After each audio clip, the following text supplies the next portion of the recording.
बिस्मिल्लाहिर्रहमानिर्रहीम, अस्सलाम वालेकुम। आज मैं लाई हूँ आप सबके लिए ऐसी रेसिपी जो बच्चों की, बड़ों की, सबकी फेवरेट होती है। और वो रेसिपी है आलू फ्राइज़। घर पर किस तरह से बनते हैं, बिल्कुल केएफसी स्टाइल बनाएंगे, अंदर से इतनी सॉफ्ट और बाहर से क्रिस्पी। जस्ट 2 मिनट की रेसिपी है। किस तरह से बनती है ये फ्राइज़, पूरी रेसिपी देखिएगा। वीडियो पसंद आए तो लाइक, शेयर एंड कमेंट करना मत भूलिएगा।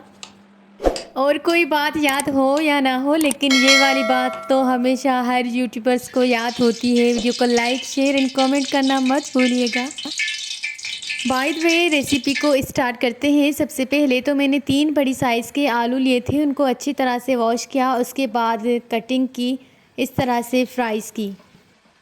देन मैंने अच्छी तरह से कटे हुए आलू को वॉश किया ताकि जो स्टार्च है वो भी निकल जाए। उसके बाद मैंने 2 टेबलस्पून कॉर्नफ्लावर ऐड किया है, हाफ़ टी स्पून नमक, दोनों को अच्छी तरह से मिक्स किया। उसके बाद 2 मिनट रखने के बाद ऑयल को मैंने गर्म होने के लिए रख दिया था। अब ये मैं फ्राई कर रही हूँ।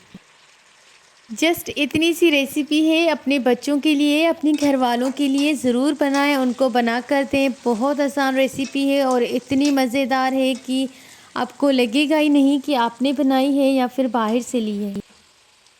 रेसिपी को डिश आउट करते हैं, सर्व करिएगा मेयोनीज़ एंड केचप के साथ। मुझे दीजिए इजाज़त। अल्लाह हाफिज़। कीप वॉचिंग फ़िज़ा फूड डायरीज़।